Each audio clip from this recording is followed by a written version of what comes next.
time for another book special, and this month I'm counting down 10 Stephen King books that I think have potential for a sequel. Hi everyone, welcome back to my channel. I'm Dave Musson, at Dave Musson on Instagram, and this is a place where I talk to you about all things Stephen King. Now, normally on a week-to-week basis at the moment, I'm going through all the movies and adaptations of Stephen King's work, but once a month we take a stop back into the world of books to do a book special.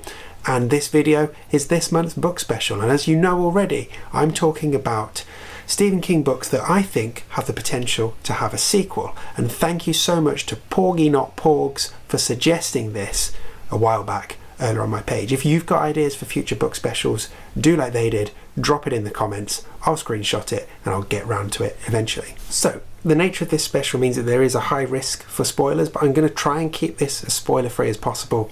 If any come up, I will give you fair warning so you can skip that bit, but hopefully it's more just big ideas being thrown out here rather than going into specifics of plot. Now, before I get to my 10 choices for Stephen King books that I think have a sequel potential, it's worth talking a little bit about how King has approached sequels so far in his career. Now, if we put aside The Dark Tower, because that's basically a series or effectively one long book, there's not loads to pick from. We've got The Talisman and Black House, but that was obviously a collaborative effort with Peter Straub, so there's probably different influences, different ways of thinking there. We've got the Mr. Mercedes, then The Outsider, If It Bleeds, Holly stuff, but again, that's more of a series than a bunch of sequels. It's all kind of the same continued story. So the only real ones we've got are Dr. Sleep for The Shining and Rattlesnakes, which is a short story in You Like It Darker and a sequel to Cujo. And the way he's approached those as sequels I've found particularly interesting. He's managed to do them in a way that adds value to the story and doesn't just rehash the original one. And they often take place many, many years later.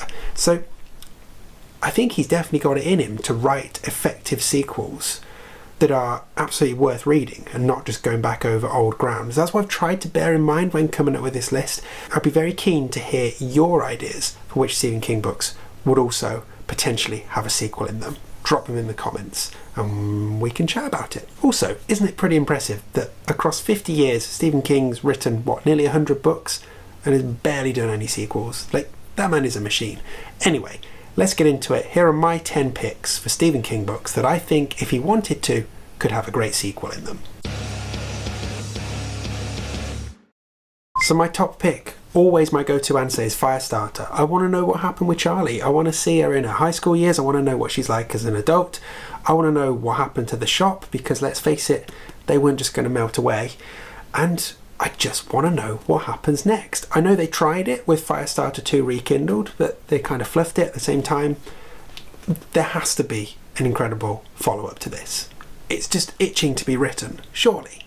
So, second, Salem's Lot. Now, I know we get the short story One for the Road, and we sort of get some continuation of this in the Dark Tower series, but this town and its bitey residents is just out there. Like, surely there's scope for a group of uninformed travellers to stumble across this place, get trapped there, and then have some crazy adventures. Like, come on, surely it works. Okay, number 3, The Shawshank Redemption. Now, this would have to be handled very delicately, but if you took the same approach that King took with Rattlesnakes, catching up with Andy or Red many years later, those familiar characters processing trauma in a completely different story, that could be really, really good, don't you think? So 4, It, and very similar to what I just said for Shawshank actually. To be honest, if we had an It sequel, doesn't even need Pennywise in it. The heart of this book is the Losers Club, so surely there's more stories to be told about the Losers Club. And what's key for me is that bringing them together unlocks memories. So is there a way that they could be in the same place at the same time? Maybe Derry, although that might be a bit too on the nose. But what would happen if a few years after all this, they get together again? What things would they remember? What would it cause them to do? And to be honest, it doesn't even need to have all of that. Just Give me the characters from the Losers Club. They're great characters. I want to hear more stories about them. Okay? So 5 needful things. Now I don't know about you, but the fact that we never got any more Alan Pangborn after this just bugs me, to be honest. Like, he's such an interesting character who'd gone through so much, and just after this, like, I want to know more. I want to see him process what happened to his wife and kid. I want to see him process what happened in The Rock. And I want to see the next evolution of him as a man. Like, I don't need Leland Gaunt in a sequel to Needful Things. I don't even need a shop. I just want Pangborn, and I want it to be dark. Okay? Okay, at 6, another home run. Pet Sematary. I mean, come on. What happened to Ellie Creed? That's it. That's the only hook you need. I would read the heck out of that. It would be so harrowing, so disturbing, a fitting sequel to this, and enough time has passed for it to be really, really, really powerful. So 7, Desperation. Now this popped into my head when I was thinking of ideas for this list, and I just couldn't shake it. David Carver as an adult, with a family of his own, perhaps on a road trip, perhaps they break down, they get abandoned, and perhaps they're not even in danger, but it just starts unlocking memories of his childhood trip to Nevada. And like, where's he at now? Is he still religious? Is he still really calm and grounded? Have other demons got to him? Could Tack get to him? I don't know. I just feel like something interesting could be done there. Doesn't need to be that long though, okay? Okay, at 8, The Colorado Kid. Now I guess my idea for this is technically not a sequel. What I really want is to just go back and listen to the 2 old guys in here telling another story, because I refuse to believe that this is the only weird story they've got from Moose Lucket Island. Or perhaps, to tie it in a bit more, Stephanie can join them, because obviously she stayed there and ran the paper. Get her helping and have them tell us a story of something that's happened there in the last 20 years. Because surely something did, right? At 9, The Girl Who Loved Tom Gordon. Okay, now hear me on this one. Adult Trish and her own child goes missing. Not in the woods, anywhere, at a baseball game. Yeah, let's have that.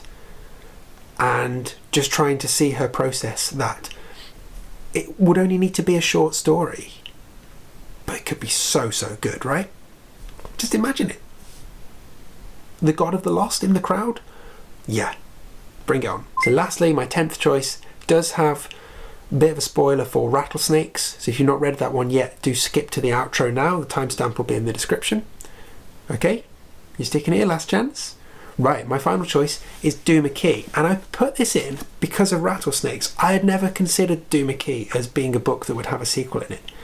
But then King goes and gives us, in Rattlesnakes, the fact that the locals are going to mess around with the water to bring Doo McKee back from the depths. And basically saying, hey guys, I've got an idea for a Doo McKee sequel. Yes, please, write it, publish it, I want to read it, bring it on. Okay, there we go, my picks for 10 Stephen King books that I think have a sequel in them. Let me know your choices in the comments, I'd love to hear them, and thank you to Porgy Not Porgs for suggesting this special. If you've got an idea for a future special, get that in the comments as well, and I'll get to it eventually. While you're here, check out the links in the description to my Stephen King quiz book, to my newsletter, all of the other stuff, but thank you most of all for sticking around, watching this video, share it with a friend if you liked it, subscribe if you're not subscribed already, and hey, hope you enjoyed it. Next time we'll be back on the trail of the movies and the TV adaptations, and then there'll be another book special next month. So, yeah, have a nice day. Bye bye.